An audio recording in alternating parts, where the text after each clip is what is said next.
فرمائیں۔ بسم اللہ الرحمن الرحیم۔ رب اشرح لی صدری ویسر لی امری واحلل عقدۃ من لسانی یفقہوا قولی۔ احمدک اللہم یا مجیب کل سائل والصلاة والسلام علی من هو افضل الوسائل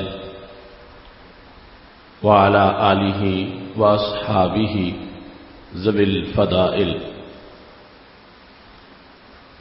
اما بعد فاعوذ باللہ من الشیطان الرجیم۔ بسم اللہ الرحمن الرحیم۔ محمد رسول اللہ صدق اللہ العظیم وصدق رسولہ النبی الکریم الامین۔ ان اللہ وملائکتہ یصلون علی النبی یا ایہا الذین آمنوا صلوا علیہ وسلموا تسلیما۔ الصلاۃ والسلام علیک یا سیدی یا رسول اللہ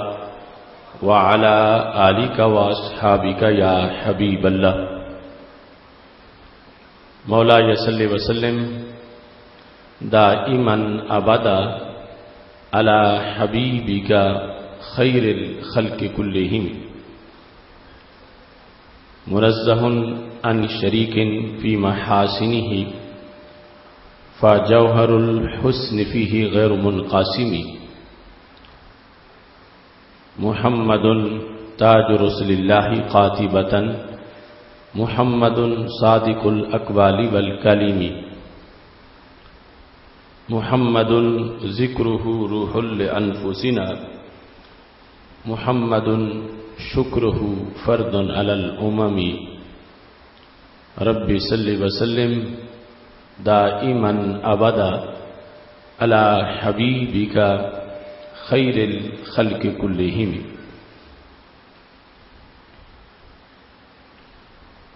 اللہ تبارک و تعالی جل جلالہ وعم نوالہ واتم برہانہ وعظم شانہ وجل ذکرہ وعز اسمہ کی حمد و ثنا، اور حضور سرور کائنات مفخر موجودات زینت بزم کائنات دستگیر جہاں غم گسار زمان سید سروران حامی بے کساں قائد المرسلین خاتم النبیین احمد مجتبی جناب محمد مصطفیٰ صلی اللہ علیہ وآلہ واصحابہ وبارک وسلم کے دربار گوہر بار میں ہدیہ درود السلام عرض کرنے کے بعد بارسان منبر و محراب ارباب فکر و دانش، نہایت ہی معزز و محتشم حضرات و خواتین، رب ذوالجلال کے فضل اور توفیق سے ادارہ صراط مستقیم پاکستان کے زیر اہتمام 18ویں سالانہ فہم دین کورس میں آج ہماری گفتگو کا موضوع ہے سید المرسلین صلی اللہ علیہ وسلم کی شان رسالت۔ میری دعا ہے خالق کائنات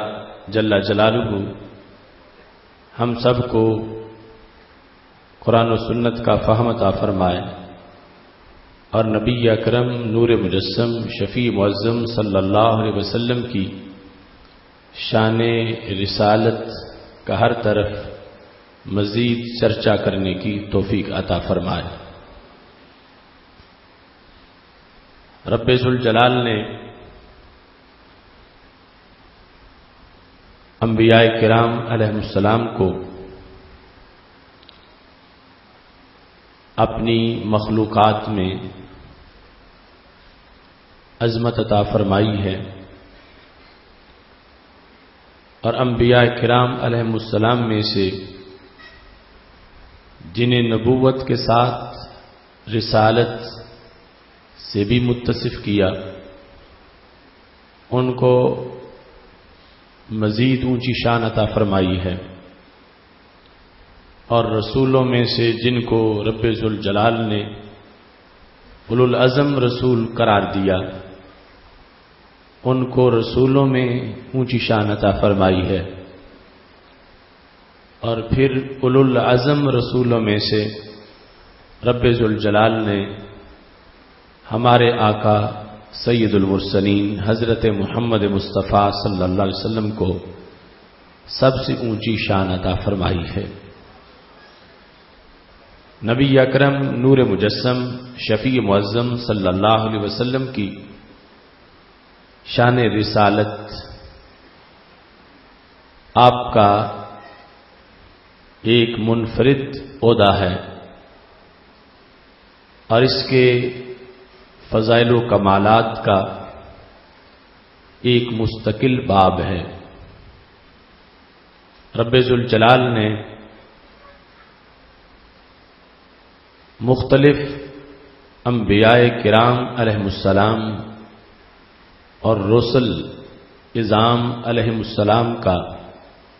جو تذکرہ کلمہ توحید کے ساتھ کیا، تو ان کے مختلف القاب کا ذکر ہوتا رہا۔ حضرت موسیٰ علیہ السلام کو کلیم اللہ کہہ کے ذکر کیا گیا، حضرت عیسیٰ علیہ السلام کو روح اللہ کہہ کے ذکر کیا گیا۔ صف انبیاء کرام اور صف مرسلین علیہم السلام میں رب ذوالجلال نے ہمارے آقا صلی اللہ علیہ وسلم کو یہ شان عطا فرمائی ہے کہ مطلقاً لفظ رسول کا ذکر کلمہ میں آپ کے اسم شریف کے ساتھ ہوا، اور لا الہ الا اللہ محمد الرسول اللہ، یہ وہ روشن تحریر اور وہ کلمہ ہے کہ جو رب ذوالجلال نے سینوں کو بھی روشنی کی شکل میں عطا کیا ہے، اور عرش کے جو پائے ہیں ان پر بھی تحریر ہے، اور جنت میں ہر طرف اس کی جلوہ گری ہے۔ گویا کہ کائنات کے اندر سید عالم نور مجسم شفیع معظم صلی اللہ علیہ وسلم کا جو وصف رسالت سب سے منفرد درجے کا ہے، رب ذوالجلال نے اس کو سب سے بڑے کلمے کا، سب سے اہم جملے کا اور سب سے مقدس تحریر کا حصہ بنا دیا ہے۔ اس بنیاد پر وصف رسالت جو ہمیں نبی اکرم نور مجسم شفیع معظم صلی اللہ علیہ وسلم کے کمالات کا ایک جامع گلدستہ نظر آتا ہے، اس کی مختلف جہات آج ہماری گفتگو کا موضوع ہے کہ رب ذوالجلال نے ہمارے آقا صلی اللہ علیہ وسلم کو صرف رسول ہی نہیں بنایا بلکہ رسولوں کا سردار بھی بنایا ہے، اور آپ کی رسالت کو ہر رسالت کے مقابلے میں رب ذوالجلال نے مزید اس رسالت کو عظمتیں عطا فرمائی ہیں، یہاں تک کہ سید عالم نور مجسم شفیع معظم صلی اللہ علیہ وسلم کی نبوت و رسالت کا رب ذوالجلال نے انبیاء کرام علیہم السلام سے تذکرہ کیا، صرف تذکرہ ہی نہیں کیا بلکہ ان سے عہد لیا، اور صرف عہد نہیں لیا بلکہ ان سے بھاری قسم کا جو اللہ کی طرف سے ان پر ذمہ داری تھی عہد کی، اس کا تذکرہ کیا، اور پھر اس کو نبھانے کے لیے رب ذوالجلال نے تمام انبیاء کرام علیہم السلام کو بار بار اس امر کی تاکید کی۔ تو آپ کی نبوت و رسالت کائنات کے صرف عام افراد کے لیے نہیں بلکہ خواص کے لیے بھی ہے، اور خواص یہاں تک کہ جو خود نبوت و رسالت پر فائز تھے، رب ذوالجلال نے ان کے لیے بھی اس کو لازمی اور ضروری قرار دیا، جس کو دیکھ کر کائنات کی تمام مخلوقات کو دیکھ کر اور تمام طبقات کو دیکھ کر اور تمام زمانوں اور تمام اوقات کو دیکھ کر ہم اپنے آقا علیہ الصلاۃ والسلام کا یہ وصف بزبان امام اہل سنت امام شاہ احمد رضا خان فاضل بریلوی رحمۃ اللہ علیہ یوں بیان کرتے ہیں، جیسے سب کا خدا ایک ہے ویسے ہی ان کا ان کا تمہارا ہمارا نبی، کہ رب ذوالجلال نے آپ کی نبوت و رسالت کو وہ جامعیت عطا فرمائی ہے کہ جہاں جہاں تک رب ذوالجلال کی ربوبیت کو مانا جا رہا ہے، نبی اکرم نور مجسم شفیع معظم صلی اللہ علیہ وسلم کی رسالت اور نبوت کا اقرار کیا جا رہا ہے۔ اس سلسلہ میں قرآن مجید برہان رشید کے اندر سورہ آل عمران آیت نمبر 81 میں خالق کائنات جل جلالہ نے نہایت ہی اہم اور عمدہ اسلوب کے اندر ہمارے آقا صلی اللہ علیہ وسلم کی اس شان کا تذکرہ کیا ہے۔ قرآن مجید برہان رشید میں موجود ہے، وَإِذْ أَخَذَ اللَّهُ مِيثَاقَ النَّبِيِّينَ، یاد کرو اس وقت کو کہ جب رب ذوالجلال نے انبیاء علیہم السلام سے عہد لیا، لما آتیتکم من کتاب و حکمہ، کہ میں جو تمہیں کتاب اور حکمت دوں، ثم جاءکم رسول مصدق لما معکم، پھر تمہارے پاس رسول آئیں گے، مصدق لما معکم، جو کچھ تمہارے پاس ہے وہ اس کی تصدیق کریں گے۔ جب میں تمہیں حکمت اور کتاب سے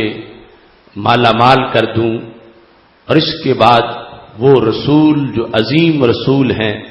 اور جو کچھ تمہارے پاس ہے اس کی تصدیق کرنے والے ہیں، جس وقت وہ رسول جلوہ گر ہو جائیں، لَتُؤْمِنُنَّ بِهِ وَلَتَنْصُرُنَّهُ، تو تم پر یہ لازم ہے کہ تم ان پر ایمان بھی لاؤ گے اور ان کی تم مدد بھی کرو گے۔ تو رب ذوالجلال نے یہ عہد لیا انبیاء کرام علیہ السلام سے اور اس کو نہایت ہی تاکید کے انداز میں ذکر کیا۔ سب سے پہلے رب ذوالجلال نے میثاق النبیین کی ترکیب سے اس کو ذکر کیا اور اس کے بعد رب ذوالجلال نے یہ فرمایا لَتُؤْمِنُنَّ بِهِ وَلَتَنْصُرُنَّهُ، کہ تم ضرور ان پر ایمان بھی لاؤ گے اور تم ضرور ان کی مدد بھی کرو گے۔ اس کے بعد رب ذوالجلال نے فرمایا اَأَقْرَرْتُمْ وَأَخَذْتُمْ عَلَىٰ ذَٰلِكُمْ اِصْرِي، کیا تم نے اقرار کیا اور کیا تم نے جو میری طرف سے ذمہ داری تم پر ڈالی گئی ہے اس کو پختہ طریقے سے قبول کر لیا؟ تو جواب میں انہوں نے کہا اقررنا، ہم نے اقرار کیا۔ تو رب ذوالجلال نے فرمایا فاشهدوا وَأَنَا مَعَكُمْ مِنَ الشَّاهِدِينَ، تم گواہ ہو جاؤ اور میں بھی تمہارے ساتھ گواہی دینے والوں میں سے ہوں۔ تو خالق کائنات جل جلالہ نے انبیاء کرام علیہم السلام سے یہ عہد لیا کہ نبی اکرم نور مجسم شفیع معظم صلی اللہ علیہ وسلم کا تذکرہ کرتے ہوئے لفظ رسول کے ساتھ آپ کو تعبیر کیا اور یہاں اس چیز کی طرف بھی اشارہ کر دیا کہ مطلقاً جس وقت لفظ رسول آئے گا تو قیامت تک کے لیے سوچ اسی دہلیز پہ پہنچے گی اور قیامت تک کے لیے خیالات اسی طرف متوجہ ہوں گے کہ وہ حضرت سیدہ آمینہ رضی اللہ تعالی عنہا کے لال سارے رسولوں کے سردار حضرت محمد مصطفیٰ صلی اللہ علیہ وسلم ہیں، کہ جن کا تذکرہ رب ذوالجلال تمام انبیاء کرام علیہم السلام اور تمام رسل اعظام علیہم السلام کے سامنے بھی یوں کرتا ہے کہ اگر نام نہ بھی لے صرف رسول کہے تو ہر نبی متوجہ ہیں، ہر رسول متوجہ ہیں، اور جب ہر نبی اور ہر رسول متوجہ ہیں تو تو پتہ چلا ہر زمانے کے لوگ بھی ایسے ہی متوجہ ہیں، ہر رسول کی امت بھی اسی طرح ہی لفظ رسول سے اس ذات کی طرف پہنچنے والی ہے کہ اتنا تعارف خالق کائنات جل جلالہ نے اس وصف کے ساتھ ہمارے نبی علیہ الصلوۃ والسلام کا کروایا ہے کہ ہر عہد کے اندر یہ لفظ سنتے ہی خیال جس طرف متوجہ ہوتا رہا اور ہوتا رہے گا وہ ہمارے نبی اکرم نور مجسم شفیع معظم صلی اللہ علیہ وسلم کی ذات گرامی ہے۔ اور یہاں پر انبیاء کرام علیہم السلام سے یہ عہد لے کر پھر رب ذوالجلال نے حالانکہ کتنی بار تاکید بھی، لام بھی تاکید کا، نون بھی تاکید کا، پھر اقرار کا استفہام بھی کیا، پھر انبیاء علیہم السلام نے جواب بھی دیا، اور پھر اس کے ساتھ گواہی کا تذکرہ ہوا، اور پھر کہا میں بھی تمہارے ساتھ گواہی دینے والا ہوں۔ اس کے بعد رب ذوالجلال نے اس امر کو بیان کرتے ہوئے فرمایا فمن تولی بعد ذلک فاولئک هم الفاسقون، کہ جو اس گواہی سے پھر جائے گا وہ فاسق بن جائے گا۔ اس گواہی پر ہمیشہ قائم رہنا سب کے لیے ضروری ہے۔ نبوت و رسالت کے ان عظیم ستاروں کے سامنے رب ذوالجلال نے جب رسالت کی اس چاند کا تذکرہ کیا، عہد لیا، بات پکی کی، اور اس کے بعد قیامت تک کے لیے اس امر کو واضح کیا، اور یہ جو رب ذوالجلال کا حکم تھا ہر زمانے کے لحاظ سے اس چیز کو واضح کرتے ہوئے خالق کائنات جل جلالہ نے فرما دیا فمن تولی بعد ذلک فاولئک هم الفاسقون، کہ اسی شہادت پر، اسی گواہی پر، اسی اقرار پر سب نے ہمیشہ کے لیے قائم رہنا ہے، اور اسی میں سب کو عظمت عطا کی گئی ہے۔ یہاں پر اس آیت کریمہ میں رب ذوالجلال نے جو سید المرسلین حضرت محمد مصطفیٰ صلی اللہ علیہ وسلم کے اس وصف کو، جو وصف رسالت اور اس کے بارے میں عہد کا ہے، ذکر کیا۔ یہاں یہ بات بالکل واضح نظر آتی ہے کہ رب ذوالجلال ذکر یوں کرتا ہے کہ میں جس وقت تمہیں حکمت دے دوں اور کتاب دے دوں اور پھر رسول آئیں تو تم نے ایمان بھی لانا ہے، مدد بھی کرنی ہے۔ ہر نبی سے عہد لیا، حضرت آدم علیہ السلام سے لے کر حضرت عیسیٰ علیہ السلام تک تمام سے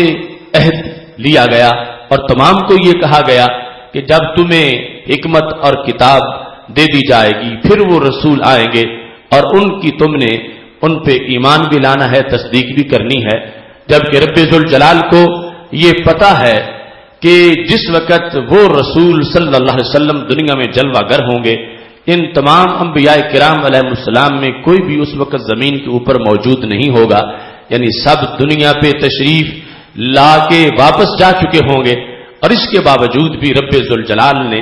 عہد لیا، حالانکہ وہ علیم بذات الصدور ہے، اسے پتا ہے کہ میں نے کس نبی کو کس زمانے میں بھیجنا ہے، اور یہ پتا ہے کہ میں نے حضرت محمد صلی اللہ علیہ وسلم کو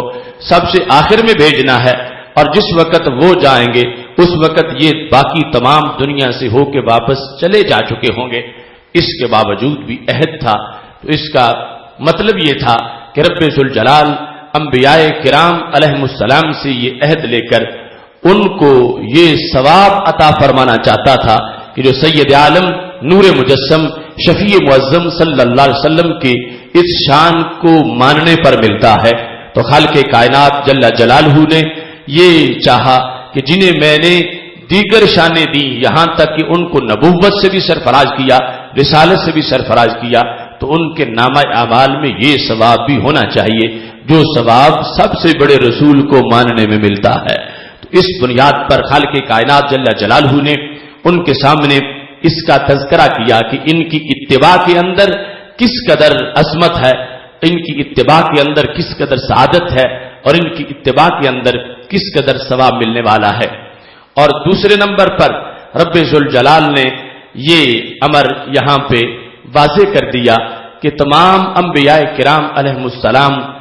اپنی امتوں میں اس کا چرچا کرتے رہیں، جس طرح رب ذوالجلال نے ان سے عہد لیا ہے وہ اپنی امتوں سے عہد لیں، وہ اپنی امتوں سے اس بات کا بیان کریں کہ ہم آئے ہیں، ابھی ہمارے آقا آنے والے ہیں،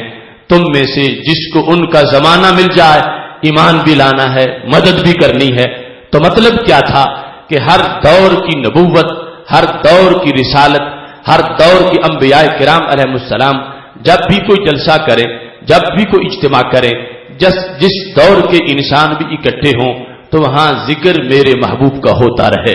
انبیاء کرام علیہ السلام اپنے جلسوں کے اندر اس نبوت و رسالت کا تذکرہ کرتے رہیں تاکہ کوئی زمانہ، کوئی صدی، کوئی سال، کوئی مہینہ، کوئی ہفتہ، کوئی دن اور کوئی گھنٹہ ان کے ذکر سے خالی نہ رہے۔ تو خالق کائنات جل جلالہ نے یہ میثاق لیا، عہد لیا، اور اس رسالت کا یہ وصف عام باقی جو رسالتیں ہیں ان سے واضح کر دیا کہ یہ ایسے رسول ہیں کہ تمام رسولوں کے لیے بھی ان پر ایمان لانا ضروری ہے، تمام نبیوں کے لیے بھی ان پر ایمان لانا ضروری ہے۔ اور پھر یہ نبوت و رسالت اس انداز کی ہے کہ اگر سید عالم نور مجسم شفیع معظم صلی اللہ علیہ وسلم کا دنیا پہ ظہور نہ ہوتا تو ساری نبوتیں معاذ اللہ باطل ہو جاتی، ساری رسالتیں باطل ہو جاتی، کیونکہ ہر نبی سچا ہوتا ہے اور ہر رسول بھی سچا ہوتا ہے، اور ہر نبی نے ہی ہمارے نبی علیہ السلام کے آنے کی خبر دی ہوئی تھی، اور ہر رسول نے ہی آپ کے آنے کا پیغام سنایا ہوا تھا۔ تو اگر آپ کی جلوہ گری نہ ہوتی تو معاذ اللہ ان کی خبریں جھوٹی ہو جاتی، اور چونکہ نبی جھوٹا نہیں ہوتا، نبی سچا ہوتا ہے، تو ہر نبوت کی صداقت ہمارے نبی علیہ السلام کی دنیا میں جلوہ گری میں تھی۔ آپ آئے تو اس کی بنیاد پر ہر نبی کی تصدیق ہوئی، ہر رسول کی تصدیق ہوئی، اور ہر نبی اور رسول نے جو خبر دی ہوئی تھی اس خبر کی صداقت لوگوں کے سامنے آ گئی۔ تو اس بنیاد پر 12 ربیع الاول شریف کا دن، جس دن سید عالم نور مجسم شفیع معظم صلی اللہ علیہ وسلم دنیا پہ جلوہ گر ہوئے ہیں، محض آپ کا دنیا پہ آنا ایک نبی کا ہی دنیا پہ آنا نہیں تھا، بلکہ پہلی نبوتوں کی تصدیق بھی تھی اور پہلی رسالتوں کی تصدیق بھی تھی۔ اس بنیاد پر سید عالم نور مجسم شفیع معظم صلی اللہ علیہ وسلم کی جلوہ گری، آپ کی نبوت، آپ کی رسالت، یہ اتنی انفرادیات کے ساتھ متصف ہے کہ بعد میں جو کچھ آپ نے بیان کیا، جو کو رب کا قرآن سنایا، جو ارشادات دیے، جو معجزات دکھائے اور جو کائنات کو نوازا، وہ ساری علیحدہ چیزیں ہیں۔ صرف آپ کا دنیا میں آ ہی جانا، جلوہ گر ہو جانا، یہ اتنی بڑی شان ہے کہ جس کی وجہ سے ہر دور کی نبوت کی صداقت کی دلیل سامنے آئی ہے، ہر دور کی جو رسالت تھی اس کی صداقت کی دلیل سامنے آئی ہے، کیونکہ انہوں نے خوشخبری سنائی ہوئی تھی۔ اگر آپ کی جلوہ گری نہ ہوتی تو معاذ اللہ ان کی خبروں میں جھوٹ لازم آتا، جو کہ نبوت کے منافی چیز ہوتی ہے۔ تو چونکہ وہ سچے نبی تھے اور سچے رسول تھے، اس بنیاد پر سید عالم نور مجسم شفیع معظم صلی اللہ علیہ وسلم کی دنیا میں جلوہ گری ان تمام نبوتوں کی دلیل قرار پائی، ان تمام رسالتوں کی دلیل قرار پائی، اور ہر دور کی کمالات کا جو گلدستہ تھے، یعنی جو رسول صلی اللہ علیہ وسلم، ان کی صداقت ہمارے نبی علیہ الصلوۃ والسلام کی دنیا میں جلوہ گری سے ظاہر ہوئی۔ اس بنیاد پر باقی نبی ہیں، رسول ہیں، اور یہ وہ ہیں جن کو رب ذوالجلال نے سارے رسولوں کا بھی سردار بنایا ہے، سید المرسلین قرار دیا ہے۔ اور یہ بس اس وقت کہ جب ابھی جلوہ گر ہو رہے ہیں اس کائنات میں، ظہور کے فوراً بعد اتنی نبوتوں کی تصدیق بھی ہو گئی، اگرچہ زبان سے بول کے ہر ایک کے پاس جو کچھ تھا وہ بعد میں تصدیق کرنی تھی۔ مصدق لما معکم کی جو تفسیر تھی اس کا زبان سے ابھی بعد میں ظہور ہونا تھا، لیکن جس وقت دنیا میں جلوہ گر ہوئے، سر سجدے میں رکھا اور رب حبل امتی کی صدائیں دے رہے تھے، وہ لمحہ میلاد جو تھا اس وقت ہی کائنات میں اتنا نور ہوا کہ جس نور کی روشنی پہلے زمانوں میں بھی نظر آ رہی تھی، کیونکہ پہلے ہر نبوت کا جو زمانہ تھا، ہر رسالت کا جو زمانہ تھا، ان کی تصدیق اس نور کے ظہور کے ساتھ ہونے والی تھی۔ اس بنیاد پر سید عالم نور مجسم شفیع معظم صلی اللہ علیہ وسلم کو رب ذوالجلال نے جو وصف عطا کیا، جس انداز میں دنیا میں جلوہ گر کیا، وہ جلوہ گری ہی اس انداز کی ہے کہ جس سے ہر زمانے کے لیے جو گزر چکے تھے ان کے لیے بھی نور تھا، اور جو قیامت تک آنے والے زمانے تھے ان کے لیے بھی نور تھا، اور آپ کا اس انداز کا دنیا میں جلوہ گر ہونا تھا کہ آپ کو پتا ہے کہ پہلے کیا نازل ہوا ہے، کیا احکام ہیں، کس نبی کی کون سی شریعت ہے اور کس نبی کا کون سا دین ہے، اور ان دین کے کلیات کیا ہیں، جزیات کیا ہیں۔ رب ذوالجلال نے فرمایا وہ رسول آئیں گے جو تمہاری تصدیق کریں گے۔ تصدیق جانے بغیر نہیں کی جا سکتی، اور تصدیق جو ہے وہ تفصیلات کو سامنے رکھے بغیر نہیں کی جا سکتی۔ تو خالق کائنات جل جلالہ نے ہمارے نبی علیہ السلام کی رسالت کی یہ جامعیت بھی بیان کی۔ آپ کا علم اور آپ کے معارف کا جو وسعت ہے کہ جو پہلے ہو چکا ہوگا، جو کچھ رب ذوالجلال کی طرف سے پہلے انبیاء کرام علیہ السلام کو دیا جا چکا ہوگا، یہ سب ان کو معلوم ہوگا، سب کی تصدیق کریں گے، سب پہ مہر لگائیں گے۔ اس بنیاد پر جو آخری نبوت ہمارے نبی علیہ الصلوۃ والسلام کی ہے، اس کا بھی اظہار ہوا کہ اس نبوت کے بعد کوئی اور نبوت نہیں ہے، اس رسالت کے بعد کوئی اور رسالت نہیں ہے، چونکہ سب پر مہر انہوں نے آگے لگانی ہے، اور جنہوں نے آنا تھا وہ ان سے پہلے آ چکے ہیں، اور انہوں نے آ کر ان کی تصدیق کر دی ہے۔ اور خالق کائنات جل جلالہ نے اپنی طرف سے جنہیں بھیجنا تھا ان سے پہلے عہد لیا ہوا تھا کہ جس کو میں نے نبی بنانا ہے ان سے پہلے بنا دینا ہے، ان سے پہلے وہ دنیا میں جلوہ گر ہو جائے گا اور پھر ان کی دنیا میں جلوہ گری ہوگی۔ اس بنیاد پر سید عالم نور مجسم شفیع معظم صلی اللہ علیہ وسلم کا جو رب ذوالجلال نے انبیاء کرام علیہ السلام سے حلف لیا تھا، وہ آپ کی اس رسالت کا تھا جو ختم نبوت والی نبوت اور ختم نبوت والی رسالت ہے، جس بیس پر آج بھی ہمارے ملک کے دستور کے لحاظ سے جو دستور میں مسلمان کی تعریف مولانا شاہ احمد نورانی صدیقی رحمۃ اللہ علیہ نے شامل کروائی تھی، اس میں یہ حصہ داخل کیا گیا تھا کہ جو حضرت محمد صلی اللہ علیہ وسلم کو آخری نبی ماننے والا ہو اس کو مسلمان سمجھا جائے گا۔ مطلقاً نبی ماننے کا جو ذکر ہے وہ نہیں، آخری نبی کے لحاظ سے یہ وضاحت شامل کی گئی، اور حقیقت میں یہ اس وقت کی بات ہے کہ جب رب ذوالجلال انبیاء کرام علیہ السلام کی ارواح سے عہد لے رہا تھا، اس وقت بھی خالق کائنات جل جلالہ نے جو اسلوب ظاہر کیا، جو الفاظ ظاہر کیے، ان میں اس چیز کو واضح کیا کہ جس کو نبوت ملنی تھی ان سے پہلے مل چکی ہوگی، وہ دنیا میں بحیثیت نبی جا چکے ہوں گے، اس کے بعد وہ حضرت محمد صلی اللہ علیہ وسلم تشریف لائیں گے، اور ان کے بعد کوئی نبی نہ نئی نبوت کے ساتھ آ سکتا ہے، نہ کوئی نبی پیدا ہو سکتا ہے کہ رب ذوالجلال نے ان کو ساری نبوتوں کی تصدیق کرنے کے لیے دنیا میں جلوہ گر کرنا ہے کہ وہ تصدیق کریں گے کہ رب ذوالجلال نے جس کو نبی بنایا ہے میں ان کی نبوت کی تصدیق کرنے والا ہوں۔ سید عالم نور مجسم شفیع معظم صلی اللہ علیہ وسلم کی رسالت کا یہ وصف جو جامع انداز میں ہے، قرآن مجید برہان رشید کی متعدد آیات میں موجود ہے۔ حضرت عبداللہ بن عباس رضی اللہ تعالی عنہما ارشاد فرماتے ہیں کہ خالق کائنات جل جلالہ نے ہمارے آقا صلی اللہ علیہ وسلم کی دنیا میں جلوہ گری ہر پیغمبر کی جلوہ گری سے منفرد بنائی، اور آپ کی رسالت کا انداز منفرد انداز ہے۔ طبرانی میں انہوں نے دلیل کے طور پر قرآن مجید کی آیات کو پیش کرتے ہوئے کہا کہ خالق کائنات ارشاد فرماتا ہے وما ارسلنا من رسول الا بلسان قومی، کہ ہم نے ہر رسول کو اپنی قوم کی زبان دے کر بھیجا۔ تو فرماتے ہیں یہاں پر لفظ قوم بھی واحد ہے اور لفظ لسان بھی واحد ہے، جس کا معنی زبان ہوتا ہے۔ ہر نبی کو وما ارسلنا من رسول الا بلسان قومی، ہم نے ہر رسول کو اپنی قوم کی زبان کے ساتھ بھیجا۔ یہ نہیں کہا قوموں کی زبان کے ساتھ بھیجا،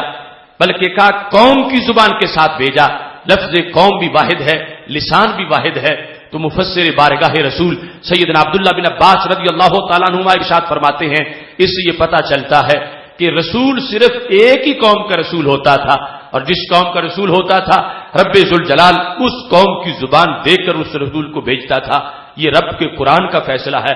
حضرت عبداللہ بن عباس رضی اللہ تعالی عنہ کہتے ہیں سید المرسلین حضرت محمد مصطفیٰ صلی اللہ علیہ وسلم کی شان رسالت یہ ہے کہ آپ کی جو دنیا میں جلوہ گری ہوئی ہے تو خالق کائنات نے اس کے لیے الگ انداز اپنایا ہے۔ اللہ فرماتا ہے وما ارسلناک الا کافۃ للناس بشیرا ونذیرا، کہ ہم نے محبوب صرف ایک قوم کے لیے نہیں، آپ کو ساری قوموں کے لیے نبی بنا کے بھیجا ہے، ہم نے آپ کو جمیع اقوام کے لیے بھیجا ہے، ہم نے آپ کو قیامت تک کے لیے سب کے لیے بھیجا ہے، کافۃ للناس بشیرا ونذیرا، ساری انسانیت کے لیے بھیجا ہے۔ اس بنیاد پر حضرت عبداللہ بن عباس رضی اللہ تعالیٰ عنہ کہتے ہیں کہ جو شان رسالت ہمارے نبی علیہ السلام کی رسالت کی ہے یہ کسی اور کے حصے میں نہیں آئی، وہ ایک ایک قوم کے لیے آتے تھے، اور ہمارے نبی علیہ الصلوۃ والسلام کو رب ذوالجلال نے ایک قوم کے لیے نہیں بلکہ جمیع اقوام کے لیے رسول بنا کے بھیجا ہے۔ ایسے ہی سید عالم نور مجسم شفیع معظم صلی اللہ علیہ وسلم جہاں خود اپنے وصف رسالت کا ذکر کرتے ہیں، اس چیز کو آپ خود بھی بیان فرماتے ہیں، یہاں تک کہ بخاری شریف میں جہاں فضائل کا ذکر ہے اور نبوت کے خصائص کا ذکر ہے، آپ ارشاد فرماتے ہیں سید عالم نور مجسم شفیع معظم صلی اللہ علیہ وسلم نے واضح فرمایا ہے، فضلت علی الانبیاء بست، 6 چیزوں کی بنیاد پر مجھے تمام انبیاء کرام علیہم السلام پر فضیلت دی گئی، جو صرف مجھ میں ہے، میرے سوا وہ کسی میں نہیں ہے، کہ جو علت لی الارض مسجدا و طہورا، میرے لیے ساری زمین کو مسجد بنا دیا گیا اور میرے لیے ساری زمین کو طہور بنا دیا گیا۔ پہلے وقت ہو جاتا تھا تو لوگ اگر مسجد نہیں ملتی تھی تو نماز نہیں پڑھ سکتے تھے، مسجد ملتی تھی تو نماز پڑھ سکتے تھے، یعنی عام جگہ پہ سجدہ کرنے سے رب کو سجدہ نہیں ہوتا تھا، صرف مسجد میں سجدہ ہوتا تھا، اور مسجد کی تلاش کے لیے کئی کئی میل ان کو سفر کرنا پڑتا تھا، پھر جا کے ان کی حسرت پوری ہوتی تھی کہ ہم جھکے ہیں تو سجدہ رب کو ہو گیا ہے۔ یہ 12 ربیع الاول شریف کی سوغات ہے، ہمارے نبی علیہ السلام فرماتے ہیں میں نے قدم رکھا ہے تو ساری زمین ہی مسجد بن گئی ہے، جہاں بھی تمہیں وقت آ جائے گا نماز کا تم زمین پہ سر رکھو گے رب کو سجدہ ہو جائے گا۔ تو یہ فرمایا یہ میری فضیلت ہے، یہ میری نبوت کا فیض ہے کہ میرے آنے سے رب ذوالجلال نے ساری زمین کو مسجد بنا دیا، اور صرف طاہر ہی نہیں طہور بنا دیا ہے کہ جب پانی نہیں ملے گا اسی پہ ہاتھ مار کے تیمم کرو گے تو پھر بدن کو طہارت بھی مل جائے گی۔ اور اسی کے اندر یہ فرمایا احلت لی الغنائم، میری امت کے لیے غنیمتیں، مال غنیمت جو ہے وہ حلال ہوا ہے، پہلے نہیں تھا۔ اور پھر نبی اکرم نور مجسم شفیع معظم صلی اللہ علیہ وسلم نے فرمایا کہ نصرت بالرعب مسیرۃ شہر،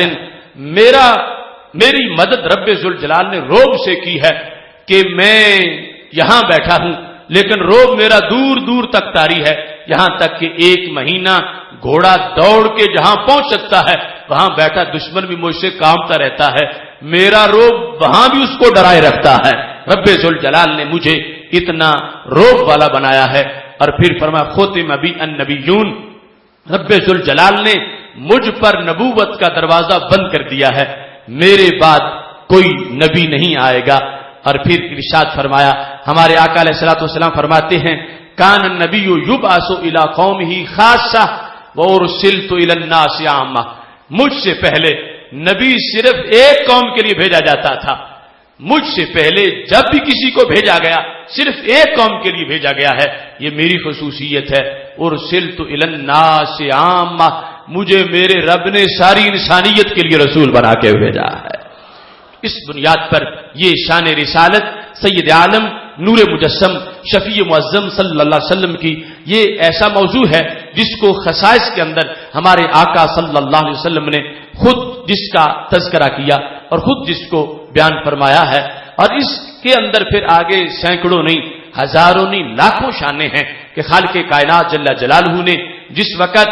ساری انسانیت کے لیے بھیجا ہے تو پھر محبوبیت کا مقام بھی ساری انسانیت میں عطا فرمایا ہے، پھر دلوں کو ساری انسانیت کے دلوں کو ان کی طرف جھکایا ہے، اور پھر یہ شرف بخشا ہے، یہ اعزاز عطا فرمایا ہے کہ سید عالم نور مجسم شفیع معظم صلی اللہ علیہ وسلم کے ہوتے ہوئے بھی زمین کے اوپر کوئی نبی نہیں تھا اور آپ کے بعد بھی کوئی پیدا نہیں ہو سکتا، جبکہ پہلی رسالتیں ایسی رہیں، بیک وقت کئی رسول زمین پر رہے، کئی نبی رہے، ان کے بعد بھی جلوہ گری ہوتی رہی، لیکن ان کے ہوتے ہوئے بھی کوئی نہیں تھا اور ان کے بعد بھی کوئی نہیں پیدا ہو سکتا۔ تو مطلب کیا تھا کہ رب ذوالجلال نے یہ واضح کر دیا کہ یہ رسالت ایسی ہے کہ اب عشق تقسیم نہیں ہوگا، محبت بٹ نہیں سکے گی۔ پہلے یہ تھا کہ کوئی قوم کسی سے پیار کرتی ہے تو دوسری کسی اور سے پیار کرتی ہے، تیسری کسی اور کو محبوب سمجھتی ہے، چوتھی کسی اور کے عشق کے نعرے لگا رہی ہے۔ یہ وہ دنیا پہ جلوہ گر ہوئے ہیں، ہر قوم نے ان سے ہی پیار کرنا ہے، ہر قوم نے انہیں ہی محبوب بنانا ہے، ہر قوم نے ان کے عشق کا ہی نعرہ لگانا ہے، ہر قوم نے ان کو ہی اپنی محبوبیت کا مرکز سمجھنا ہے اور ان کی طرف متوجہ ہونا ہے۔ اس واسطے ہمارے نبی علیہ السلام کی شان رسالت وہ ہے کہ جس کا جھنڈا ہر ملک پہ، ہر شہر پہ، ہر بستی، ہر گھر پہ لہرا رہا ہے اور قیامت تک لہراتا رہے گا، اس واسطے کہ خالق کائنات جل جلالہ نے بھیجتے وقت شان ہی ایسی عطا فرمائی ہے کہ انہیں کسی ایک قوم کے لیے نہیں، سب کے لیے بھیجا ہے، اور جن کے لیے کوئی عظیم آئے ان کو خوشی بھی ہوتی ہے، اور پھر جن کو سب کے لیے بھیجا جائے ان کو سب کے لیے خزانے بھی دیے جاتے ہیں، ان کو سب کی بولیوں کا علم بھی دیا جاتا ہے، ان کو سب کو نوازنے کے لحاظ سے کھلے ہاتھ بھی عطا کیے جاتے ہیں، ان کو پھر سب کے مسائل کو حل کرنے کا سلیقہ بھی عطا کیا جاتا ہے، اور پھر ان کو قیامت کے دن سب کی مشکلات حل کر کے جنت بانٹنے کا، رب سے شفاعت کرنے کا عہدہ بھی عطا فرمایا جاتا ہے۔ اس بنیاد پر اس وصف رسالت کے اندر کہ جو ہمارے نبی علیہ الصلوۃ والسلام کو رب ذوالجلال نے بالعموم ساری انسانیت کے لیے عطا فرمایا ہے، اس میں ہی ان تمام عظمتوں کا ذکر ہو گیا ہے جو منفرد موضوعات میں ایک ایک کر کے، جس کے بارے میں ہم اپنے عقائد اہل سنت و جماعت کے جو شان رسالت سے متعلق جتنے بھی معتقدات ہیں ان معتقدات کا خلاصہ اس وصف کے اندر ہے کہ رب ذوالجلال نے ہمارے نبی علیہ السلام کو ایک قوم کا رسول نہیں بنایا بلکہ کروڑوں قوموں کا رسول بنا کے بھیجا ہے۔ آپ کی یہ شان جو بالعموم ہر زمانے کے لیے، ہر مکان کے لیے، ہر خطے کے لیے ہے، اس میں سید عالم نور مجسم شفیع معظم صلی اللہ علیہ وسلم کی جلوہ گری اور انبیاء کرام علیہ السلام کی جلوہ گری کے اندر جو تفاوت تھا وہ حضرت عبداللہ بن عباس رضی اللہ تعالی عنہ نے اس کو اس انداز میں ذکر کیا، اور قرآن مجید کے اسلوب کو اگر دیکھیں تو یہ بات ہمیں جا بجا نظر آتی ہے۔ مثال کے طور پر حضرت موسیٰ علیہ السلام کی جلوہ گری کا ذکر کرتے ہوئے اور انہیں جو رب نے جو اپنے احکام دیے ان کا ذکر کرتے ہوئے اللہ تعالیٰ نے فرمایا وَلَقَدْ أَرْسَلْنَا مُوسَىٰ بِآيَاتِنَا أَنْ أَخْرِجْ قَوْمَكَ مِنَ الظُّلُمَاتِ إِلَى النُّورِ، ہم نے بھیجا موسیٰ علیہ السلام کو آیات دے کر، کس لیے بھیجا؟ اخرج قومک، کہ موسیٰ آپ اپنی قوم کو نکالیں، کہاں سے؟ من الظلمات الی النور، اندھیروں سے روشنی کی طرف۔ تو وہاں پر دائرہ کار قوم ہے کہ اپنی قوم کو سمجھائیں، اپنی قوم کو پڑھائیں، اپنی قوم جو ظلمت میں ڈوبی ہوئی ہے اس کو ظلمت سے نکال کے نور عطا فرمائیں، ان کو دائرہ کار بتا دیا گیا لفظ قوم سے۔ اور یہ بھی معمولی وصف نہیں، بہت بڑی شان ہے، کیونکہ ظلمت سے نکالنا، نور دینا، یہ اصل تو رب کا کام ہے۔ اللہ ولی الذین آمنوا یخرجہم من الظلمات الی النور، اللہ ولی ہے ایمان والوں کا، انہیں نکالتا ہے ظلمت سے نور کی طرف، ظلمت مٹاتا ہے، نور دیتا ہے۔ تو خالق کائنات نے فرمایا ہم نے اپنے موسیٰ کو بھی بھیجا ہے، آیات دی ہیں، اور انہیں کہا ہے کہ تم نے بھی یہی کام کرنا ہے، اور کرنا اس کا دائرہ کار کیا ہے کہ تم نے اپنی قوم کو ظلمت سے نکال کے نور عطا فرمانا ہے۔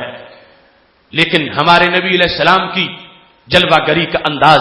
سورہ ابراہیم کا آغاز ہے، الف لام را کتاب انزلناہ الیک لتخرج الناس من الظلمات الی النور، محبوب ہم نے آپ پر کتاب کو نازل کیا، کیوں؟ لتخرجا، تاکہ آپ نکالیں ایک قوم کو، دو قوموں کو، تین قوموں کو، چار قوموں کو، فرمایا نہیں، الناس، کروڑوں انسانوں کو، انسانیت کو، قیامت تک کے لوگوں کو۔ یہ الناس کا لفظ بول کر قرآن کی اسلوب نے واضح کر دیا کہ حضرت کلیم جو ہے ان کا دائرہ کار اور ہے، اور حضرت حبیب کا دائرہ کار اور ہے، رسالت ان کی، نبوت ان کی، اور یہ رسالت و نبوت اس کے اندر کس انداز کا تفاوت موجود ہے. ادھر کہا کہ ان اخرج قومک من الظلمات الی النور، آپ اپنی قوم کو نکالیں ظلمت سے نور کی طرف. اور ہمارے آقا علیہ الصلوۃ والسلام کی باری جب آتی ہے، رب ذوالجلال نے فرمایا لتخرج الناس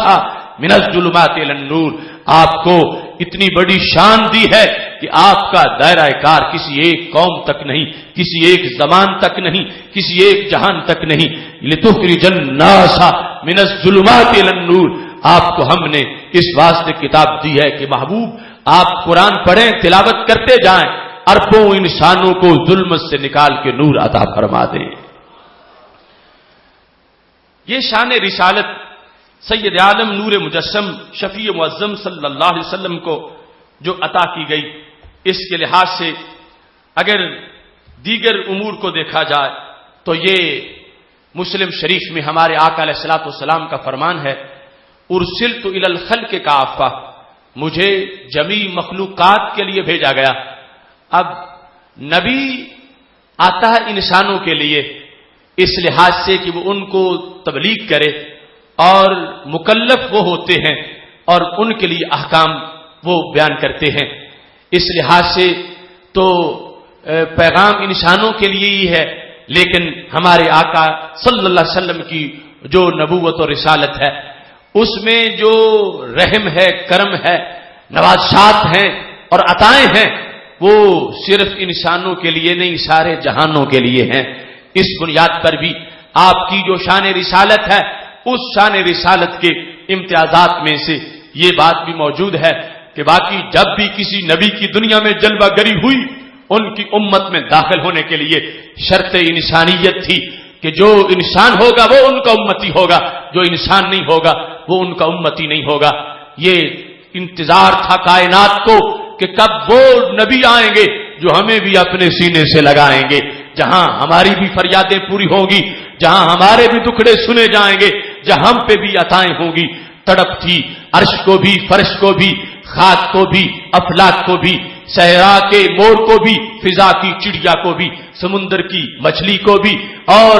کائنات کی ہر چیز کو انتظار تھا کہ ہمارے نبی علیہ الصلوۃ والسلام کی آمد اس انتظار کو ختم کرنے والی قرار پائی. آپ کی نبوت اور رسالت کا یہ وصف پوری کائنات کو سیراب کرنے والا بنا. 12 ربیع الاول شریف کو جس وقت ہمارے آقا صلی اللہ علیہ وسلم کی دنیا میں جلوہ گری ہوئی، ایک طرف چڑیوں کی خوشی، چونٹیوں کی خوشی، ہرنیوں کی خوشی، غلاموں کی خوشی، دوسری طرف عظیم لوگ خوشی منا رہے ہیں. اور یہ واضح ہے کہ اگر حضرت صدیق اکبر رضی اللہ تعالی عنہ خوش ہو گئے ہیں تو چونٹی بھی مسکرا رہی ہے کہ صدیق تمہارے ہی نہیں، میرے نبی بھی دنیا پہ تشریف لے آئے ہیں.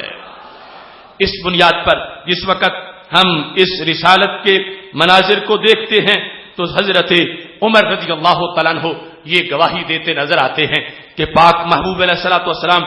اپنے اصحاب کی محفل میں بیٹھے تھے. اذ جاءہ اعرابی، ایک دیہاتی آ گیا اور اس نے گو کا شکار کیا ہوا تھا، گو پکڑی ہوئی تھی اور سرکار کے پاس آ گیا. تو گزر رہا تھا، سرکار مجلس میں تشریف فرما تھے، وہ جانتا نہیں تھا. آ کے اس نے لوگوں سے پوچھا من ھذا، یہ کون ہیں جو یہاں بیٹھے ہیں اور ارد گرد بلبلوں کا اجتماع ہے. تو صحابہ کرام علیہم رضوان نے جواب میں کہا کہ نبی اللہ، یہ رب کے نبی ہیں، اللہ نے ان کو شان نبوت عطا فرمائی ہے. تو وہ بولا، کہتا ہے واللات والعزى، مجھے لات کی قسم، مجھے عزا کی قسم، لا آمنت بک حتی یؤمن بک ھذا الدب، میں اس وقت تک آپ کا کلمہ نہیں پڑھوں گا جب تک کہ یہ گو آپ کا کلمہ نہ پڑھ جائے. اگر یہ پڑھتی ہے تو پھر میں بھی کلمہ پڑھتا ہوں، اگر یہ نہیں پڑھتی تو میں کلمہ نہیں پڑھتا. اب جس وقت اس نے اپنے ایمان کو مشروط کر دیا کہ اگر یہ جانور پہچان جائے، یہ گواہی دے تو پھر میں بھی گواہی دیتا ہوں. صحابہ کرام علیہم رضوان کہتے ہیں کہ سید عالم نور مجسم شفیع معظم صلی اللہ علیہ وسلم تشریف فرما ہے. اس نے اپنی طرف سے شرط لگا کر اور یوں کپڑے سے نکال کے گو سامنے پھینک دی. سرکار دو عالم نور مجسم شفیع معظم صلی اللہ علیہ وسلم دیکھ رہے تھے اب اس کا تقاضا تھا کہ اور کسی چیز کی گواہی مجھے معتبر نہیں، نہ کوئی درخت گواہی دے تو میں مانوں گا، نہ کسی پتھر کے کلمے سے میں مانوں گا، میں تو اس گو کی شہادت سے مانوں گا۔ اگر یہ شہادت دیتی ہے، میری یہ ڈیمانڈ ہے کہ یہ بولے تو پھر میں کلمہ پڑھ جاؤں گا۔ تو میرے نبی علیہ الصلوۃ والسلام نے آگے کوئی دیر نہیں کی، فوراً آپ نے ارشاد فرمایا، اس گو کو خطاب کرتے ہوئے فرمایا نبی اکرم صلی اللہ علیہ وسلم نے، یا دب، اے گو، من تعبدو، تم کس کی عبادت کرتی ہو؟ جس وقت نبی اکرم نور مجسم شفیع معظم صلی اللہ علیہ وسلم نے یہ ارشاد فرمایا اور سب سے پہلے جب اس کا نام لیا تو نام لیتے ہی اس کی طبیعت حشاش بشاش ہو گئی، اس گو کا انداز پہلے سے بدل گیا، اسے پتا چلا کہ مجھے وہ کہہ رہے ہیں جنہیں قیامت تک لوگ یا سے پکارتے رہیں گے، کہ یہ کہتے ہیں یا تب، اے گو تو بتا کہ تو کون ہے؟ جس وقت نبی اکرم نور مجسم شفیع معظم صلی اللہ علیہ وسلم نے یا دب فرمایا تو صحابہ کہتے ہیں فَأَجَابَهُ بِلِسَانٍ مُبِينٍ، وہ تھی گو مگر بولی انسانوں کی طرح ہمیں بھی سنائی دے رہی تھی، بالکل واضح لفظ سنائی دے رہے تھے۔ اس نے بول کے بتایا، یسمعہ القوم جمیعا، جس کو سارے بیٹھے ہوئے لوگ سمجھ رہے تھے۔ اس نے کہا لبیک و سعدیک، میں تمہارے دربار میں حاضر ہوں، میں بار بار حاضر ہوں، اپنی طرف سے اپنی سعادت کا اظہار کرتے ہوئے اس گو نے سید عالم نور مجسم شفیع معظم صلی اللہ علیہ وسلم کے سامنے اپنے جذبات کا اظہار شروع کر دیا۔ آپ نے پوچھا من تعبدو، تم کس کی عبادت کرتی ہو؟ قال الذی فی السماء عرشہ وفی الارض سلطانہ وفی البحر سبیلہ وفی الجنۃ رحمتہ وفی النار عقابہ۔ اس نے اس کے لیے جو شکاری تھا پورا خطبہ ہی دے ڈالا۔ جب سرکار نے پوچھا کہ تم کس کی عبادت کرتی ہو، اس نے کہا میں اس کی عبادت کرتی ہوں جس کا عرش آسمانوں میں ہے اور جس کی حکمرانی زمینوں پر ہے، جس کی سلطانی زمینوں پر ہے اور جس کی طرف جانے کا راستہ سمندروں میں ہے اور جس کی رضا جنت میں ہے اور جس کی ناراضگی دوزخ میں ہے، میں اس کی عبادت کرنے والی ہوں۔ اب جس وقت اس نے رب ذوالجلال کی توحید کے لحاظ سے اللہ کے عرش کا بھی تعارف کروا دیا، خالق کائنات جل جلالہ کا جو زمینوں پہ راج ہے اس کا بھی تذکرہ کر دیا، جنت و دوزخ کا تعارف بھی کروا دیا، تو میرے محبوب علیہ الصلوۃ والسلام نے اس کے بعد فرمایا فمن انا، یہ بتا میں کون ہوں؟ رب ذوالجلال کی توحید کا سوال پہلے ہو گیا، گو نے جواب دیا۔ اب میرے نبی علیہ الصلوۃ والسلام نے پوچھا من انا، یہ بتاؤ میں کون ہوں؟ اب شان رسالت کا موضوع سننے والوں دیکھو کون سا خطبہ ہے جو سرکار کے دربار میں اور گو بھی حاضری لگوانے کے لیے دے رہی ہے، اپنی گزارش کے طور پر نبی اکرم نور مجسم شفیع معظم صلی اللہ علیہ وسلم کی نعت پڑھ رہی ہے، اور ایک انسان کو قائل کرنے کے لیے ایک جانور اپنا کردار ادا کر رہا ہے کہ اسے خبر نہیں ہے کہ ان کے کارکن کہاں کہاں تک ہیں، ان کے ماننے والے کہاں کہاں تک ہیں، ان کی نعتیں پڑھنے والے کس کس مخلوق کے اندر موجود ہیں اور کہاں کہاں تک ان کی محبت کا جھنڈا لہراتا ہے اور کہاں کہاں ان کے عشق کے کارکن پھرتے ہیں۔ جس وقت میرے نبی علیہ الصلوۃ والسلام نے پوچھا فمن انا، یہ بتاؤ میں کون ہوں؟ تو قال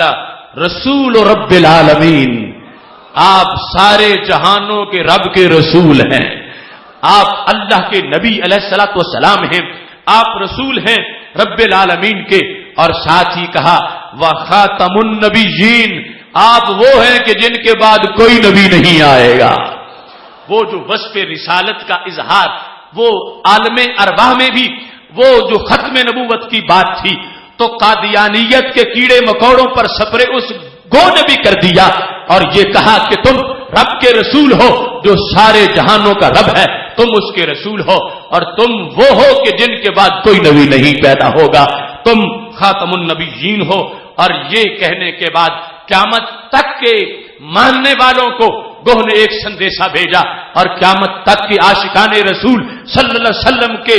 جذبے کے لیے گوہ نے اپنے جذبات کا اظہار کر دیا۔ بھرا مجمع ہے اور سند کے ساتھ محدثین نے اس کو ذکر کیا ہے، یہاں تک کہ قاضی ایاز شفا شریف میں بھی اس کا تذکرہ کرتے ہیں اور درجنوں ماخذ کے اندر انہی الفاظ کے ساتھ یہ حدیث شریف موجود ہے کہ جس وقت اس گو نے نبی علیہ الصلوۃ والسلام کی رسالت کا تذکرہ کیا، کہا تم رسول و رب العالمین ہو، خاتم النبیین ہو، اس کے ساتھ شان کیا ہے؟ فرمایا قد افلح من صدقک، جو بھی تمہیں مان جائے گا جنت کی ٹکٹ پا جائے گا۔ قد افلح من صدقک، جو بھی تمہاری تصدیق کرے گا، جو بھی تمہاری شان مانے گا، جو بھی تمہیں نبی جانے گا، جو بھی تمہاری رسالت پر یقین رکھے گا، اسے کامیابی ملے گی۔ وہ گارنٹی اپنی طرف سے ایک جانور کو بھی اتنا یقین ہے، قد افلح من صدقک، جس نے تمہاری تصدیق کی ہے وہ فلاح پا جائے گا، کامیاب ہو جائے گا۔ وخاب من کذبک، اور جو تمہیں جھٹلائے گا ذلیل و رسوا ہو جائے گا۔ جو مان جائے گا اسے کامیابی ملے گی، اور جو نہیں مانے گا اس کو ناکامی ملے گی۔ جس وقت شان رسالت کا یہ موضوع میرے نبی علیہ السلام کے سامنے ایک کافر کی ڈیمانڈ پر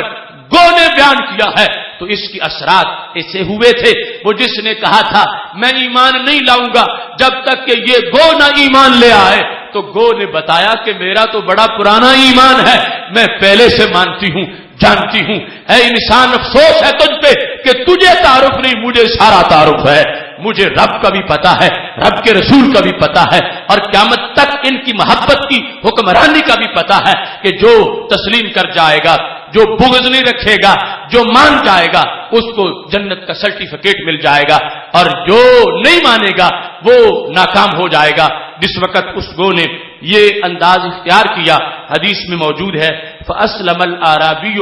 اس شکاری نے اپنے شکار کو دیکھ کر سرکار کا کلمہ پڑھ لیا، اور پتہ چلتا ہے کہ وہ اس کو اپنی قید میں لایا تھا، لیکن شکار نے اس کو جہنم کی قید سے رہائی دلا دی ہے۔ سید عالم نور مجسم شفیع معظم صلی اللہ علیہ وسلم کے سامنے اس انداز میں اس نے گواہی دی ہے کہ پاک محبوب علیہ الصلوۃ والسلام خوش ہیں، صحابہ خوش ہیں، تو یہ ہے شان رسالت کا جلسہ۔ آج ہم 18ویں فہم دین کورس میں جس کو اپنا موضوع بنائے ہوئے ہیں کہ سید المرسلین صلی اللہ علیہ وسلم کی شان رسالت کیا ہے، یہ وہ دلائل ہیں کہ جو نبی اکرم نور مجسم شفیع معظم صلی اللہ علیہ وسلم کے دربار میں جن کو پیش کیا گیا، سرکار نے تصدیق فرمائی ہے، اور کل بھی ان باتوں سے نور پھوٹ رہا تھا، اور آج بھی انہی باتوں سے معاشرے کے اندھیرے ختم ہو سکتے ہیں، انہی سے بدبو دور ہو سکتی ہے، اور انہی سے ہمارے ماحول کے اندر ہر طرف خوشبو اور مہک کا دور دورہ ہو سکتا ہے۔ سید عالم نور مجسم شفیع معظم صلی اللہ علیہ وسلم کی نبوت و رسالت کے لحاظ سے جو انداز رب ذوالجلال نے آپ کو دیا، اس کی تفصیل کا تو اتنا وقت نہیں ہے، لیکن بخاری شریف سے اس امر کو بھی اپنے سامنے ذہن میں رکھیے، اور اس چیز کو بھی کہ سید عالم نور مجسم شفیع معظم صلی اللہ علیہ وسلم اگر گزر رہے ہوں اور سامنے اونٹ آ جائے تو وہ آپ کے قدموں پہ سر رکھ دیتا ہے۔ وعدہ جیرانہ فجرجرا، اس نے سر رکھا، اس نے آواز دی، اب ہے جانور، لیکن اس کو بھی اتنی روشنی حاصل ہے جتنی روشنی آج کے کچھ انسانوں کی بھی حاصل نہیں ہے۔ کچھ لوگوں کو مغالطہ ہو گیا ہے، کہتا چونکہ لباس بشر میں ہے تو ہم جیسے ہی ہیں، لیکن وہ اونٹ اس کو بشری لباس سے مغالطہ نہیں ہوا، اس کو لباس بشر میں بھی نور خدا نظر آ گیا ہے۔ اگر وہ بشری لباس سے مغالطہ کھا جاتا تو پھر کسی بھی انسان کے قدموں پہ سر رکھ دیتا، کیونکہ سب بشر تھے، سب انسان تھے۔ اگر ایک جیسے کا معاملہ ہوتا تو کہیں اپنا سر رکھ دیتا اور اپنے دکھڑے سنانے شروع کر دیتا، لیکن اس نے وہاں سر رکھا جہاں سر رکھنے کی جگہ تھی، اس نے اور کسی کے قدموں پہ سر نہیں رکھا، اس نے حضرت محمد مصطفیٰ صلی اللہ علیہ وسلم کے قدموں پہ سر رکھا ہے۔ حالانکہ ساتھ صحابہ بھی ہیں، انسانی پیکر وہ بھی ہیں، وہ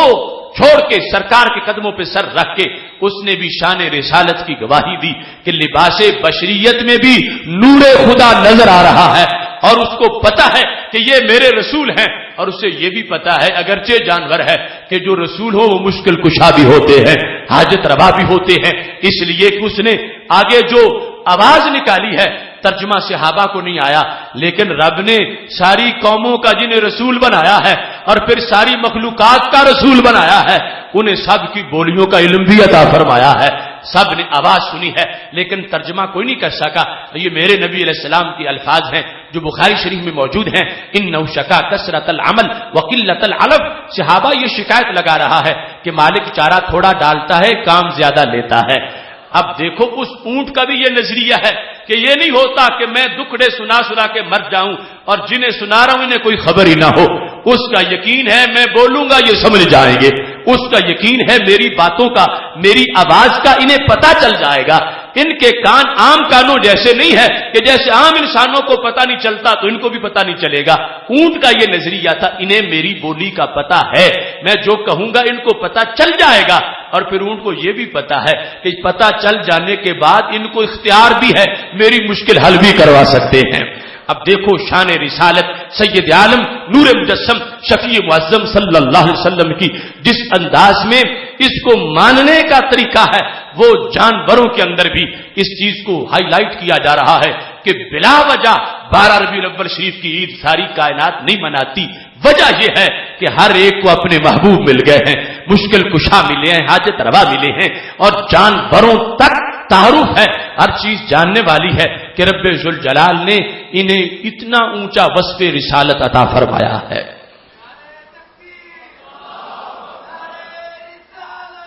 یہاں تک کہ سید عالم نور مجسم شفیع معظم صلی اللہ علیہ وسلم سے سیدہ ام سلمہ رضی اللہ تعالی عنہا روایت کرتی ہیں, کہتی ہیں کہ نبی اکرم صلی اللہ علیہ وسلم صحرا میں بیٹھے تھے. فنادتہ زبیۃ, ایک زبیۃ ہرنی نے آواز دی. ہرنی کا نعرہ کیا تھا, آواز کیا تھی؟ حضرت ام سلمہ ہماری عظیم امی محترمہ رضی اللہ تعالی عنہا ام المومنین ام سلمہ رضی اللہ تعالی عنہا کہتی ہیں فنادتہ زبیہ یا رسول اللہ صلی اللہ علیہ وسلم. وہ آواز دے رہی تھی اے اللہ کے رسول صلی اللہ علیہ وسلم. اب آواز دینے میں اس نے بتا دیا کہ میں ماننے والی ہوں, میں منکر نہیں ہوں, میں آپ کو تسلیم کرنے والی ہوں. اس کو پتا ہے کہ یہ رب کے رسول صلی اللہ علیہ وسلم ہے, چونکہ جانوروں کو بھی رحمت کا حصہ ملا ہوا ہے, کوٹا ملا ہوا ہے. اب یہ آواز بلند کرنے کے بعد اس نے کیا کہا؟ سرکار دو عالم صلی اللہ علیہ وسلم جانتے ہیں کہ جو ایسے پکارتا ہے اس کا کوئی نہ کوئی کام ہوتا ہے. اس نے کہا, ہرنی نے یا رسول اللہ صلی اللہ علیہ وسلم. تو ہمارے نبی علیہ الصلوۃ والسلام نے فرمایا ما حاجتک, بتاؤ تمہاری حاجت کیا ہے, بتاؤ تمہاری حاجت کیا ہے. اگر آج کی زرد توحید والا نظریہ ہوتا تو سرکار فرماتے حاجتیں رب سے مانگنی ہیں, مجھ سے کیوں مانگ رہی ہو؟ تم نے یا اللہ کیوں نہیں کہا, یا رسول اللہ کیوں کہتی ہو؟ سرکار ناراض ہوتے, لیکن سرکار ناراض نہیں ہوئے. ہرنی نے کہا یا رسول اللہ صلی اللہ علیہ وسلم. سرکار فرماتے ہیں تیرا دکھڑا کیا ہے, چاہتی کیا ہے, لینا کیا چاہتی ہے؟ یعنی یہ واضح کیا کہ جو اللہ دیتا ہے مجھ سے ہی دلاتا ہے اور میں وہی دینے والا ہوں جو رب کی طرف سے ملنے والا ہے. اس نے کہا یا رسول اللہ صلی اللہ علیہ وسلم. تو سرکار نے فرمایا ما حاجتک, تمہاری حاجت کیا ہے؟ اس نے کہا سادنی ھذا الاعرابی, یہ جو دیہاتی ہے اس نے مجھے شکار کیا اور میرے بچے ہیں جو سامنے والی پہاڑی میں موجود ہیں اور مجھے ان کے لیے بڑی تشویش ہے. میں یہ چاہتی ہوں فاطلقنی, آپ مجھے کھول دیں اور حتی اذهبا, یہاں تک کہ میں جاؤں اور میں فاردعهما, ان کو جا کے دودھ پلا لوں. میں دودھ پلانے کی چھٹی مانگنا چاہتی ہوں, ہمیشہ کی چھٹی نہیں چاہتی. آخر اس نے مجھے شکار کیا ہے تو بچے میرے بھوکے ہیں, مجھے ان کے بارے میں تشویش ہے. آپ مجھے کھول دیں تو میں دودھ پلانے جاؤں گی اور دودھ پلا کے وارجع, میں واپس آ رہی ہوں, بھاگنے والی نہیں ہوں, دودھ پلاؤں گی اور دودھ پلا کے واپس آ جاؤں گی. تو میرے نبی علیہ السلام نے فرمایا افتفعلینا, سوچ لو بات پکی کر رہی ہو کہ تم دودھ پلاؤ گی اور دودھ پلا کے واپس آ جاؤ گی؟ قالت نعم, اس نے کہا محبوب آپ سے بات ہو رہی ہے, بالکل پکی بات ہے کہ آپ مجھے کھول دیں, میں جاؤں گی اور دودھ پلا کے میں واپس آ جاؤں گی. سید عالم نور مجسم شفیع معظم صلی اللہ علیہ وسلم نے اس کو کھول دیا. اب ہرنی ہو اور کھل جائے لیکن وہ بد عقیدہ نہیں تھی کہ جو معاہدہ ہوا اب تو گئی ہوں، اب جو چاہے کر لوں. سرکار دو عالم نور مجسم شفیع معظم صلی اللہ علیہ وسلم نے اس کو کھولا ہے. وہ چلی گئی اور اس نے جا کے اپنے بچوں کو دودھ پلایا، وراجعت اور دودھ پلا کے واپس آ گئی. فاوسا کہا تو نبی علیہ الصلوۃ والسلام نے پھر اس کو باندھ دیا. پہلے کھولا تھا، جس نے شکار کیا تھا وہ پاس نہیں تھا، وہ دور تھا، کھول دیا. یہ گئی، دودھ پلایا اس نے اور دودھ پلا کے واپس آئی تو نبی علیہ الصلوۃ والسلام نے پھر اس کو باندھ دیا. یہ منظر وہ دیہاتی بھی دیکھ رہا تھا اور اس کو تعجب تھا کہ یوں گئی ہوئی ہرنی واپس نہیں آتی. اور یہ کیسی ذات ہے کہ جن کی حکمرانی جانوروں پر بھی ہے، جن کو یہ ضرورت نہیں کہ لوٹانے کے لیے ساتھ رسا بھیجیں اور کھینچ کے لائیں. ان کے لفظوں کی تاثیر بڑی ہے. سید عالم نور مجسم شفیع معظم صلی اللہ علیہ وسلم نے فرمایا اس شخص نے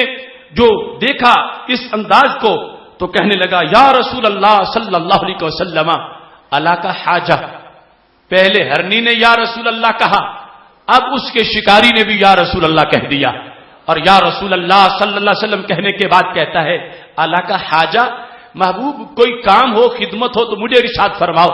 میرے حصے کی ڈیوٹی کیا ہے، میں کیا خدمت کروں. جس وقت اس نے یہ کہا تو نبی علیہ الصلوۃ والسلام نے فرمایا تطلق هذه زبیہ، میرا کام یہی ہے کہ تم اس کی رسی اتار دو. اب یہ عدل بھی ہے، انصاف بھی ہے کہ جو کسی کا حق ہے اس کے لحاظ سے قانون بھی ہے. ویسے اللہ کی حکومت کا قلم دان سرکار کے ہاتھ میں ہے اور خود اپنے طور پر جو چاہتے کر دیتے، لیکن اپنے طور پر کھولا تو اس کو پابند کیا ہرنی کو کہ تم جاؤ اور دودھ پلا کے واپس آ جاؤ. اور اب مطلب یہ تھا کہ تم جس وقت میرے لفظوں کی قدر پہچانو گی تمہیں بھی قدر مل جائے گی. اب وہ وعدے کے مطابق واپس آ گئی ہے. دیکھنے والا متاثر ہو گیا ہے اور وہ بھی یا رسول اللہ صلی اللہ علیہ وسلم کے نعرے لگا رہا ہے. تو میرے نبی علیہ الصلوۃ والسلام سے کہنے لگا محبوب اگر کوئی کام ہو تو مجھے ارشاد فرماؤ. تو میرے محبوب علیہ السلام نے فرمایا میرا یہی کام ہے کہ جس کو تم نے قیدی بنا رکھا ہے تم اس کی رسی کھول دو، اس کو چھوڑ دو. اب خود پہلے پیشکش کر چکا تھا، اب دم مارنے کی مجال نہیں تھی. سید عالم نور مجسم شفیع معظم صلی اللہ علیہ وسلم کے کہنے پر اطلقہا، اس نے ہرنی کو چھوڑ دیا. حضرت ام سلمہ رضی اللہ تعالیٰ عنہ کہتی ہیں جب اس کو چھوڑا گیا تو اب اس ہرنی کا انداز بڑا عجیب تھا. فخرجت، وہ رسی سے جب باہر نکلی اور قید سے نکلی، تعدو فی الصحراء،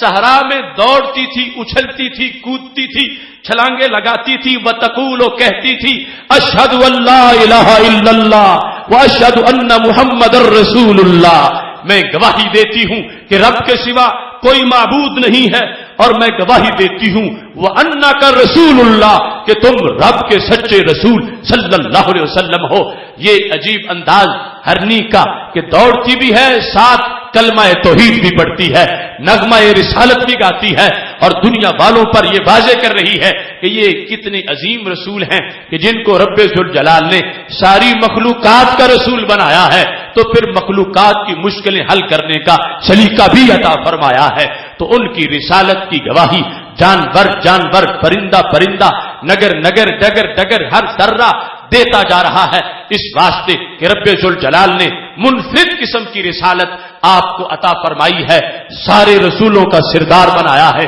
ساری کائنات کا غمخوار بنایا ہے. جس نے جس انداز میں اپنی بولی پیش کی ہے انہیں وہی انداز آتا ہے اور اس کو نوازنے کا اللہ نے اختیار بھی دیا ہوا ہے. ایسا نہیں ہے کہ ہرنی بول بول کے مر جائے اور مشکل کشا کو خبر ہی نہ ہو کہ کہتی کیا ہے اور بتانا کیا چاہتی ہے، اور یا کہیں کہ 5-6 دن کے بعد آنا میں ترجمہ سیکھوں گا اور پھر تمہاری بات سمجھوں گا اور پھر اس کے بارے میں کچھ کروں گا. اونٹ جو ہے وہ بل بلاتا اجڑ جائے اور اس کی مشکلیں حل کرنے والا کوئی نہ ہو. چڑیا فریاد کرتی کرتی تھک جائے اور اس کی فریاد کی خبر نہ ہو، ایسا نہیں ہے. رب ذوالجلال نے جو وصف رسالت بالعموم عطا کیا ہے، اس وصف رسالت کی شان ایسی ہے، چڑیا بولی ہے تو اس کا کام ہو گیا ہے، اونٹ بولا ہے اس کی مشکل حل ہو گئی ہے، ہرنی بولی ہے اس کی مشکل حل ہو گئی ہے۔ ان کا بطور خاص ذکر کرنے سے دعوت فکر دینا چاہتا ہوں آج ان انسانوں کو کہ جو یہ کہتے ہیں کہ ان کو اردو بولتے خواب میں دیکھا گیا تو معاذ اللہ پتہ چلا دیوبند سے اردو پڑھ گئے ہیں، یہ کسی ادارے سے اردو پڑھنے کے محتاج نہیں ہیں، انہیں تو رب ذوالجلال نے ہر چیز کی بولی ویسے ہی عطا فرما دی ہے۔ کچھ ناہنجار ایسے ہیں کہتے ہیں کہ چونکہ نبی علیہ السلام نے اپنے دربار میں ترجمان رکھا ہوا تھا تو اگر بولیاں آتی ہوتی تو ترجمان کیوں رکھتے؟ تو میں یہ بتانا چاہتا ہوں وہ ترجمان جس بولی کی ٹرانسلیشن کر رہے تھے وہ تو 4-5 مہینے پڑھنے سے بھی آ جاتی ہے، مگر ہرنیوں چڑیوں اور اونٹوں کی بولی تو کئی سالوں تک بھی کوئی نہیں سکھا سکتا، کوئی نہیں پڑھا سکتا۔ تو پتا کیا چلا وہاں ترجمان اس لیے تھا کہ اگر آج میں رکھوں گا تو امت کے لیے رکھنا جائز ہو جائے گا، امت کے لیے سنت بن جائے گی، امت کے لیے مسئلہ اور اس کا بیان ہو جائے گا کہ تاکہ لوگوں کو جب یہ ضرورت پڑے گی کہ کیا دوسری بولی کے لیے کسی کو ٹرانسلیٹر رکھنا جائز ہے یا ناجائز ہے،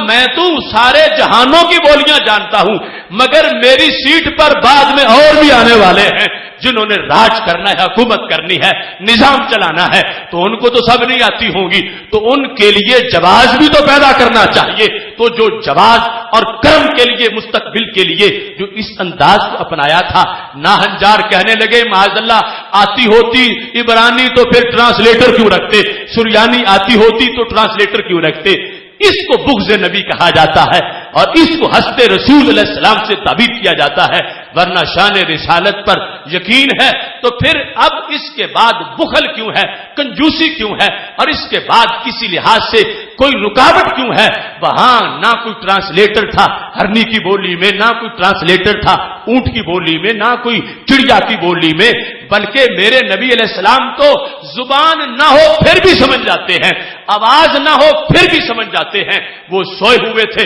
وادی کے کنارے پہ، یالا بن مرہ جاگتے بیٹھے تھے، درخت دوسرے کنارے پر تھا، اس کو پتا چل گیا، چلتے چلتے یہاں پہنچا، سرکار بیدار ہوئے، یالا نے پوچھا محبوب یہ درخت کیا کرنے آیا تھا؟ سرکار دو عالم صلی اللہ علیہ وسلم نے فرمایا شاجرۃ استأذنت ربها عز وجل ان تسلم علیہ، یہ میرا امتی ہے، اس کا بھی تو دل کر رہا تھا سلام پڑھنے کے لیے، یہ مجھ پر سلام پڑھنے آیا ہے۔ اب اگر آواز ہوتی تو یالا کو سنائی دیتی، اب سلام سننا عربی زبان میں آواز ہوتی تو یالا بھی تو سن لیتے، ان کو سنائی نہیں دیا حالانکہ جاگ رہے ہیں، اور سرکار نے سن لیا ہے حالانکہ سو رہے ہیں۔ پتا چلا آنکھ سوتی ہے دل جاگتا رہتا ہے، اور سننے کی طاقت ایسی ہے زبان نہ ہو پھر بھی سن لیتے ہیں۔ اب وہ بے جان درختوں کی آواز کے بغیر کلام سن لیں تو وہ آواز والی کیوں نہیں سن سکیں گے؟ اس بنیاد پر یہ کچھ لوگوں کی بدبختی ہے کہ تول تول کے ماننے کی کوشش کرتے ہیں، لیکن ہمیں تو قرآن و سنت نے یہ بتایا ہے کہ شان رسالت کو تول تول کے نہیں سینہ کھول کے مانا جاتا ہے۔ اس واسطے وہ طبرانی میں حدیث شریف موجود ہے، وہ بکری کا گوشت اس کی اگلی ٹانگ میرے نبی علیہ السلام کے ہاتھ میں تھی، یہودیہ کو بلایا گیا، فرمایا اسممتے، کیا تم نے اس میں زہر ڈالا؟ اس نے کہا من اخبرا کا، آپ کو کس نے بتایا؟ فرمایا اخبرتنی حاضی ای الزرا، مجھے تو اس بوٹی نے بتا دیا ہے، مجھے اس بوٹی نے بتایا ہے۔ اب یہ اگلی ٹانگ کی بوٹی اگر بکری زندہ ہوتی پھر بھی یہ زبان بولتی اور ترجمہ کسی کو نہ آتا، ترجمہ جاننے والوں کو ہی آتا، زبان بولتی ٹانگ تو نہ بولتی، اور اب تو روست ہو چکی ہے، ذبح ہو چکی ہے، بھونی جا چکی ہے، اور پھر بھی ٹانگ کی بوٹی جن کے ہاتھ میں بولے، کس ٹرانسلیٹر کی بات وہاں کی جاتی ہے؟ وہ بے جان بکری کی بھونی ہوئی بوٹی کو بلوا بھی لیتے ہیں، سن بھی لیتے ہیں، جن کے قدموں کا تلووں کا دھون ہے، آب حیات ہیں وہ جانے مسیحا ہمارے نبی۔ اس بنیاد پر رب ذوالجلال نے جو شان رسالت دی ہے،